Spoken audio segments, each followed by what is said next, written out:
Hello students, welcome to engineering mathematics. आज हम पढ़ेंगे inverse Laplace transform of s divided by s power 4 plus 4a power 4। ठीक है, इस क्वेश्चन में अगर आप देखो, इसमें हम लैप्लास इनवर्स डायरेक्टली नहीं लगा सकते, ठीक है, क्योंकि s power 4 plus 4a power 4 कोई फॉर्म नहीं है। तो मेरा अप्रोच यही रहेगा कि मैं डिनोमिनेटर को फैक्टराइज करूँगा। ठीक है, इसको सिंपल फैक्टर्स में मैं इसको मतलब डिवाइड करूँगा। ठीक है, तो उसके बाद मैं पार्शियली इसको फैक्टराइज करके लाप्लास इनवर्स लगा लूँगा और मेरा आंसर आ जाएगा। ठीक है, मेरा यही अप्रोच रहेगा। जो मेरा फ्लो चार्ट होगा वो हमेशा यही रहेगा। ठीक है, आप भी क्वेश्चन स्टार्ट करने से पहले फ्लो चार्ट बनाए कि मतलब ये जो क्वेश्चन इसको मैं कैसे सॉल्व करूँगा, या अगर आपके पास कोई और तरीका हो आप उससे भी सॉल्व कर सकते हो। ठीक है, सो मैंने ये चूज़ किया क्योंकि सबसे ईजीएस्ट है और शॉर्ट भी है। ठीक है, एज़ कम्पेयर टू अदर्स। तो मैं क्या करूँगा, इसमें मैं डिनोमिनेटर को जो है इस फॉर्म में लिख सकता हूँ ना। मैं क्या करूँगा, सोल्यूशन, ठीक है, s डिवाइडेड बाई, देखो s power 4 plus 4a power 4 को मैं लिख सकता हूँ ना, इसको मैं ऐसे भी लिख सकता हूँ ना, s power 4 plus 4a power 4 को मैं लिख सकता हूँ s square plus 2a square whole square. ठीक है, इसका स्क्वायर, इसके बाद मैं क्या करूँगा, माइनस करूँगा 2as का होल स्क्वायर। ठीक है, तो अगर आप देखो यहाँ पर, जब हम s square plus 2a square whole square हम करेंगे तो उसमें क्या आ जाएगा, एक तो ये वाली टर्म आएगी और एक्स्ट्रा टर्म आ जाएगी 2as। ठीक है, इसका होल स्क्वायर मतलब 4as स्क्वायर आ जाएगा। तो उस 4as स्क्वायर को माइनस करने के लिए, ठीक है, इस इक्वेशन को बैलेंस करने के लिए मैंने वो 2as होल स्क्वायर यहाँ से माइनस किया। ठीक है, तो ये चीज़ आपको दिमाग में रखनी है कि मतलब हम इसको कैसे उस फॉर्म में लाए कि हमारी जो इक्वेशन है दोनों साइड से सेटिस्फाई हो जाए। ठीक है, तो मैं इसको ऐसे भी लिख सकता हूँ। तो इसके लिए आपको थोड़ी सी प्रैक्टिस करनी होगी। ठीक है, कुछ जो मैंने क्वेश्चंस दिया अगर आप सभी वही पढ़ोगे ना तो आपको काफ़ी ज़्यादा आइडिया मिलेगा कि हम फैक्टराइजेशन कैसे करते हैं, फैक्टर्स कैसे निकालते हैं। ठीक है, तो अब मैं क्या करूँगा, इस चीज़ के बदले में ये लिखूँगा, है ना। तो मैं यहाँ पे लिखूँगा s square plus 2a square whole square minus 2as whole square. ठीक है, आया समझ इतना। अब मैं इसमें क्या करूँगा, अब मैं देखो, अब ये जो फॉर्म है, दिस फॉर्म इज़ ऑफ, मैं ऐसे लिखूँगा, which is of the form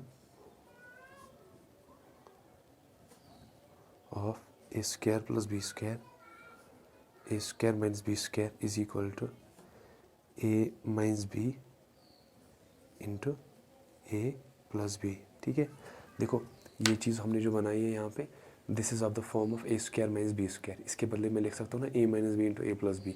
ए मैंने इस चीज़ को माना, बी मैंने इस चीज़ को माना। ठीक है, तो मैं ऐसे भी लिख सकता हूँ, इस चीज़ को मैं ऐसे भी लिख सकता हूँ, एस अपॉन एस स्क्वायर मतलब ए माइनस बी मतलब A plus B holds, A plus B into A minus B, A plus B. ठीक है, A plus B into A minus B. ए हमारा है S square plus 2a square minus B 2as। Bracket को मैंने किया close. ठीक है, मैंने कुछ नहीं किया, मैंने यहाँ पे इसके बदले ए स्क्वायर माइनस बी स्क्वायर बन रहा था, इसके बदले मैंने लिखा ए minus B into A plus B. ठीक है, तो अब देखो, अब मैं इस चीज़ को जो है आराम से फैक्टराइज कर सकता हूँ, क्योंकि ये जो डिनोमिनेटर बन रहा है दिस इज़, मैं बोल सकता हूँ यहाँ पे एक क्वाड्रेटिक इक्वेशन बन रही है यहाँ पे। ठीक है, ए अगर हमने कुछ वैल्यू पुट किया जो यहाँ पे कांस्टेंट है तो ये क्वाड्रेटिक इक्वेशन बन जाएगा। तो ये भी क्वाड्रेटिक इक्वेशन है और हमें पता है क्वाड्रेटिक इक्वेशन को हम कैसे फैक्टराइज करते हैं। उस चीज़ के लिए मैं लिखूँगा ऐसे, S divided by S power 4 plus 4a power 4। अब चूँकि हमने इसको फैक्टराइज किया है, ठीक है, अब हम इसमें क्या करेंगे, पार्शियल फैक्टराइजेशन मेथड यूज़ करेंगे। ठीक है, अब पार्शियल फैक्टराइजेशन हम कर सकते हैं क्योंकि यहाँ पे आप देखो डिनोमिनेटर का जो वैल्यू है वो न्यूमरेटर के वैल्यू से ज़्यादा है, तो यहाँ पे हम पार्शियली इसको फैक्टराइज कर सकते हैं। तो मैं इस चीज़ को ऐसे भी लिख सकता हूँ ना, इस चीज़ को मैं ऐसे भी लिख सकता हूँ, ये जो है ये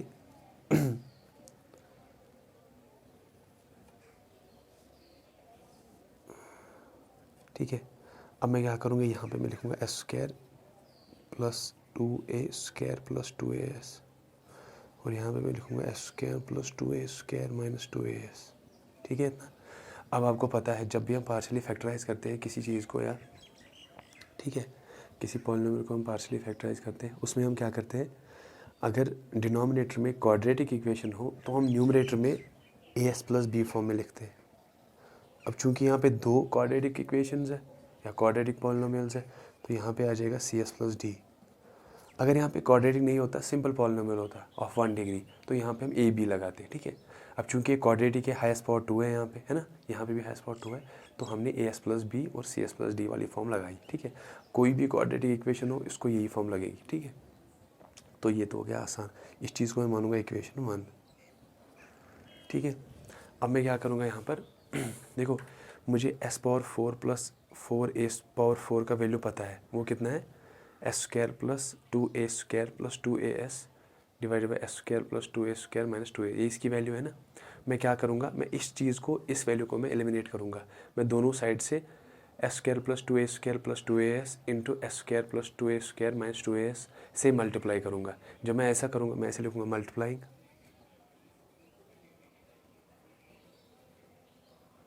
both sides by S square plus 2a² plus 2as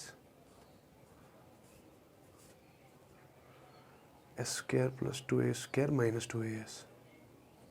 ठीक है। इस चीज़ से मैं इसको मल्टीप्लाई करूँगा, तो यहाँ पे क्या बच जाएगा मेरा s, है ना, और यहाँ पे क्या बच जाएगा मेरा as plus B into S square minus 2as plus 2a², है ना, और यहाँ पे क्या बच जाएगा, plus C S plus D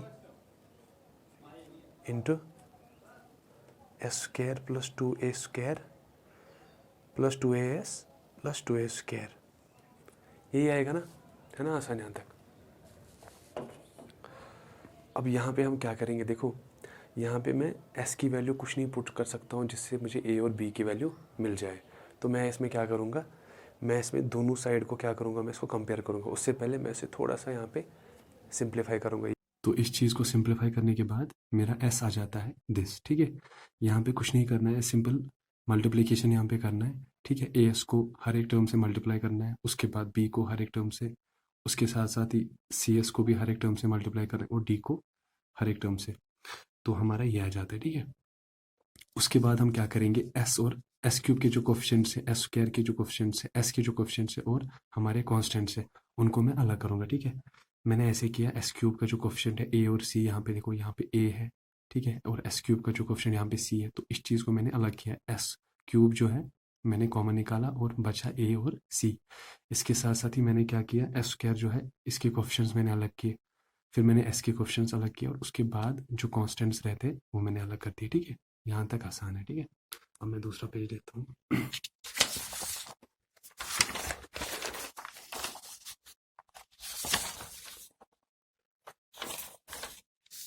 तो यहाँ पे क्या, अब मैं क्या करूँगा, अब मैं दोनों साइड के जो कोफिशिएंट्स हैं, राइट हैंड साइड के और लेफ्ट हैंड साइड के कोफिशिएंट्स हैं, उनको आपस में कंपेयर करूँगा। ठीक है। तो मैं क्या करूँगा, इक्वेटिंग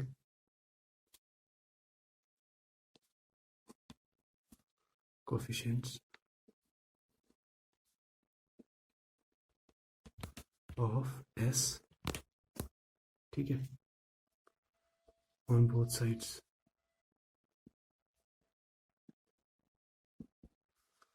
तो अगर आप यहाँ पे देखो, यहाँ पे अगर आप देखो, एस का जो यहाँ पे कोफिशिएंट है इसका 1 है, तो मैं लिखूंगा 1 इज इक्वल टू, और यहाँ से एस स्क्वायर को, एस का जो कोफिशिएंट है वो ये है। ठीक है। तो मैं लिखूंगा 1 इज इक्वल टू दिस। ठीक है। देखते हैं क्या होता है। तो ये आ जाएगा मेरा 2a² minus 2ba plus 2da is equal to 1। ठीक है। इस चीज़ को मैं मानता हूँ इक्वेशन 1, या हमने कोई, इसको मैं मानता हूँ इक्वेशन 2। ठीक है, क्योंकि इक्वेशन 1 हम मान चुके हैं। अब मैं क्या करूँगा यहाँ पे, अब मैं एस स्क्वायर के जो कोफिशिएंट्स हैं उनको कंपेयर करूंगा। Equating coefficients of S square on both sides. देखो यहाँ पे एस स्क्वायर का जो कोफिशिएंट है, यहाँ से देखो लेफ्ट हैंड साइड में एस स्क्वायर है ही नहीं, तो यहाँ पे मैं लिखूंगा 0 इज इक्वल टू, और यहाँ से एस स्क्वायर का जो कोफिशिएंट है वो ये है, तो इस चीज़ को मैं मानूंगा 0। तो मैं लिखूंगा -2a plus B plus 2ca plus D is equal to 0। ठीक है, और इस चीज़ को मैं ऐसे लिख सकता हूँ, विच इम्प्लाइज 2a को मैं कॉमन निकालता हूँ, अंदर बचा c माइनस a, है ना, plus B plus D is equal to 0, या मैं ऐसे लिख सकता हूँ c minus a plus B plus D is equal to 0। ठीक है ना, क्योंकि 2a जब यहाँ जाएगा 0 डिवाइड बाई 2a 0 ही रहेगा। अब मैं यहाँ पे क्या करूँगा, equating coefficients of S cube करूँगा, या comparing coefficients of S cube on both sides. Coefficients of s cube on both sides। ठीक है, अब s क्यूब का जो कोफिशिएंट है, यहाँ से देखो, यहाँ से s क्यूब का कोफिशिएंट कुछ है ही नहीं, मतलब s क्यूब है ही नहीं, तो उसका कोफिशिएंट हम 0 लेंगे। ठीक है, और यहाँ से s क्यूब का जो कोफिशिएंट है वो है a प्लस सी, तो मैं मानूंगा a plus C equal to 0, ताकि कोई इक्वेशन बने और हमें आंसर मिल जाए। a plus c is equal to 0, है ना, और a is equal to minus c. ठीक है, अब क्या करेंगे हम, कंपेयरिंग जो अब हमारा बचा कांस्टेंट। हाँ, यहाँ पे अब हमारे कांस्टेंट बचे, क्योंकि इस वाली साइड कोई कांस्टेंट नहीं है, तो यहाँ से भी 0 में मानूंगा, और 0 यहाँ से 0 कांस्टेंट है, और यहाँ से ये चीज़ है। ठीक है, ये दो टर्म्स, तो मैं इन दो टर्म्स को 0 मानूंगा, क्योंकि हमारे पास लेफ्ट हैंड साइड में कोई कांस्टेंट नहीं है। तो मैं क्या करूँगा, इसको comparing coefficients on both sides. ठीक है, ऑन बोथ साइड्स, तो यहाँ पे क्या करूँगा मैं, जो हमारे कोफिशिएंट्स है वो क्या है, 2ba स्क्वायर, ठीक है, plus 2da square is equal to 0। ठीक है, और यहाँ पे मैं इसको मान सकता हूँ ना, जब मैं ए स्क्वायर यहाँ दोनों से कॉमन निकालूंगा, उसी स्क्वायर को मैं यहाँ पे डिवाइड में भेजूंगा, तो ये बच जाएगा मेरा b प्लस डी। ठीक है, 2b कॉमन ही लेते हैं हम, और फाइनली क्या बचेगा, p is equal to minus D. ये b है यहाँ पे, b is equal to minus D. ठीक है, अब मैं क्या करूँ, देखो a की वैल्यू मेरी आ गई in terms of c, b की वैल्यू आ गई इन टर्म्स ऑफ d। अब मैं इन दो वैल्यूज को इस वाली इक्वेशन में पुटअप करूंगा। ठीक है, अब मैं इस इक्वेशन को इस वाली इक्वेशन में पुट करूंगा, ये जो यहाँ पे है ना, इस चीज़ को मानते हैं हम 3। ठीक है, तो मैं अब a और b की वैल्यू इसमें पुट करूंगा। ठीक है, तो मैं ऐसे लिखूंगा, put a and b in equation 3। ठीक है, तो इक्वेशन 3 मेरी क्या है, c minus a plus B plus D is equal to 0। जब मैं इसमें पुट करूंगा वैल्यूज, तो ये मेरा बन जाएगा c प्लस सी माइनस डी प्लस डी। ठीक है, इज इक्वल टू 0। ठीक है, अब यहाँ पे माइनस डी और प्लस डी आपस में कट हो जाएंगे, ये बन जाएगा c, 2c बन जाएगा, और c बन जाएगा 0। ठीक है, तो मेरा c का वैल्यू आ गया 0 है। फाइनली एक वैल्यू आ चुका हमारा।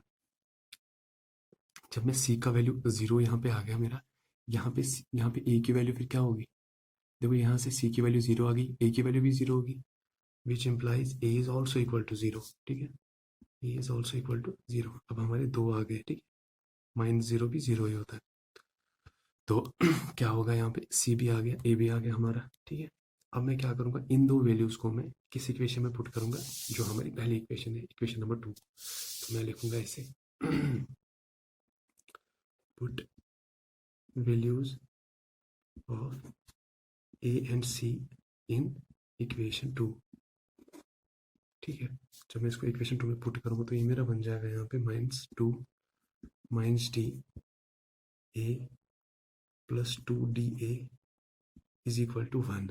ठीक है, और यहाँ पे आ जाएगा 2da plus 2da is equal to 1, और ये बन जाएगा मेरा 4da। ठीक है, तो लिखते हैं 4DA इज इक्वल टू 1 और D की वैल्यू अगर हम देखें वो हो जाएगी हमारी 1/4A। ठीक है, तो D की वैल्यू जो है आ चुकी है। ठीक है, अब मैं क्या करूँगा, देखो D की वैल्यू निकली यहाँ पे कितनी है 1/4 है, तो A की वैल्यू सॉरी B की वैल्यू कितनी आ जाएगी -1/4A। अब मैं नेक्स्ट पेज लेता हूँ, उसी पे अपन देखते हैं। यहाँ पे क्या करूँगा मैं, which implies B is equal to -1/4A। तो B की वैल्यू भी आ गई, A भी आ गई, B भी आ गया, C भी आ गया और D भी आ गया। अब क्या करना है, अब इन वैल्यूज को हमने अपनी इक्वेशन में, किस इक्वेशन में पुट करना है, इक्वेशन नंबर 1 में। ठीक है, इक्वेशन नंबर 1 में पुट करना है इसको। ठीक है, तो हमारा जो आंसर है वो आ जाएगा। ठीक है, तो मैं लिखूंगा put the values of A, B, C and D in equation 1। जब मैं A, B, C और D का वैल्यू इक्वेशन 1 में पुट करूंगा तो ये इक्वेशन बन जाएगी S divided by S power 4 plus 4 A power 4 is equal to, देखो इक्वेशन 1 थी हमारी, देखो ये थी हमारी इक्वेशन 1। ठीक है, ये चीज, अब यहाँ पे हमारा A जो है 0 आ चुका है, C हमारा जीरो है, तो उससे क्या होगा, ये जो टर्म है 0 हो जाएगी, ये वाली टर्म भी 0 हो जाएगी, यहाँ पे बचेगा B और D। ठीक है, तो वो चीज़ मैं लिख लेता हूँ इसमें। तो ये फाइनली बन जाएगा 1/4A 1/s² minus 2as plus 2a²। ठीक है, फिर बन जाएगा यहाँ पे 1/4A into 1/s² plus 2as plus 2a²। ठीक है, अब मैं क्या करूँगा यहाँ पे, taking Laplace on both sides. ठीक है, अब हमने इसको ऐसा क्यों किया था, इसके फैक्टर्स हमने क्यों निकाले, पार्शियली फैक्टराइज क्यों किया, क्योंकि हमें इसको एक फॉर्म देनी थी जिसपे हम क्या बोलते हैं, इसको लाप्लास इनवर्स लगा सकते थे। ठीक है, अब ये जो फॉर्म है ये बन चुकी है लाप्लास इनवर्स वाली फॉर्म। ठीक है, अब हम दोनों साइड से लाप्लास इनवर्स लगाएंगे और इस चीज़ का जो है लाप्लास इनवर्स फाइंड आउट करेंगे। तो मैं लिखूंगा यहाँ पे टेकिंग लैप्लास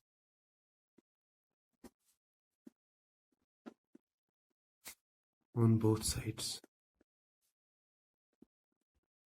ठीक है, तो जब मैं लाप्लास बोथ साइड से लूंगा तो ये मेरा बन जाएगा Laplace inverse of s upon s power 4 plus 4 a power 4। ठीक है, और जब मैं यहाँ पे लाप्लास इनवर्स लगाऊंगा, ये कांस्टेंट है, ये लाप्लास इनवर्स के बाहर जाएगा, तो ये बन जाएगा 1/4A लाप्लास इनवर्स ऑफ 1/, देखो इस चीज़ को मैं ऐसे भी लिख सकता हूँ ना, s माइनस a का whole square, a minus b का होल स्क्वायर होता है बराबर s² प्लस a²। ठीक है, अब यहाँ पे a² बन रहा है, लेकिन हमारे पास है 2a², तो मैं क्या करूँगा, एक जो मिसिंग है a² उसको मैं प्लस करता हूँ, तब जाके दोनों सेटिस्फाई होंगे। ठीक है, इसी तरह मैं 1/4 यहाँ से बाहर निकलेगा, लाप्लास इनवर्स अंदर लगेगा, और इस चीज़ को भी मैं ऐसे लिख सकता हूँ ना, s plus a whole square plus a², है ना। अब मैं क्या करूँगा, देखो यहाँ पे, अब यहाँ पे हम लाप्लास इनवर्स लगाएंगे। ठीक है, तो मैं लिखूंगा 1/4A Laplace inverse of 1/s² plus a² होता है बराबर साइन 80।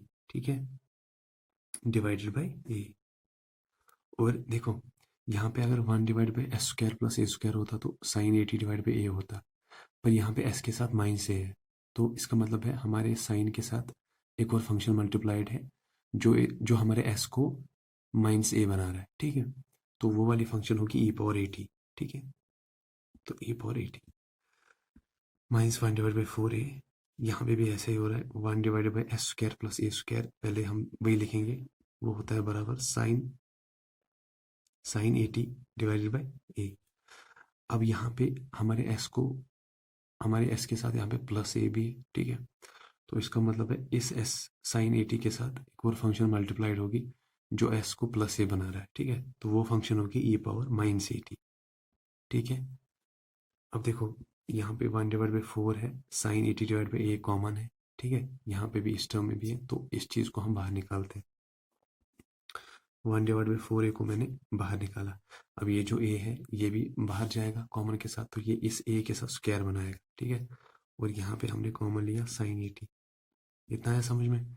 अब क्या करेंगे हम, यहाँ पे बचा e पावर 80 माइनस e⁻80। देखो इस चीज़ को मैं ऐसे भी रख सकता हूँ, ठीक है, इट्स ओके, लेकिन यहाँ पे हमारे पास ऑलरेडी बन रहा है e⁻80 माइनस e⁻80, ठीक है, तो इस चीज़ को मैं सिंप्लीफाई कर सकता हूँ। इसको मैं कैसे सिंप्लीफाई करूँगा, देखो मुझे पता है, मैं यहाँ पे लिखूंगा I know sine hyperbolic 80 is equal to e⁻80 minus e⁻80 divided by 2, ठीक है। तो हम इस चीज़ के बदले साइन हाइपरबोलिक 80 लिख सकते हैं, ठीक है, और ये जो 2 है इसको यहाँ पे हम कैरी कर देंगे, ठीक है, तो ये बन जाएगा मेरा 1/4 a स्क्वायर साइन 80, और ये चीज़ मेरे किसके बराबर है, साइन 80 इंटू 2, ठीक है, साइन हाइपरबोलिक 80 इंटू 2। वो जो 2 इंटू जो है इस साइन हाइपरबोलिक 80 के साथ है वो यहाँ चला जाएगा इंटू, ठीक है, और ये जो 2 है ये इसके साथ 2 कर देगा, ठीक है, तो ये बन जाएगा हमारा 1/2 a square sine 80 into sine hyperbolic 80, और ये हमारा जो है आंसर है, ठीक है। तो करना कुछ नहीं था, बस सिंपली इसको लाप्लास की फॉर्म में लाना था, ठीक है, फिर हमारा ये आ गया हमारा आंसर। अगर आपको वीडियो पसंद आया तो प्लीज़ लाइक करना, कमेंट करना और शेयर करना अपने फ्रेंड्स में, और अगर आप चाहते हो मैं और कंटेंट लाऊं तो फिर मुझे बताओ इसमें कमेंट्स में कि आगे के वीडियोस क्या चाहिए आपको, ठीक है। Thank you.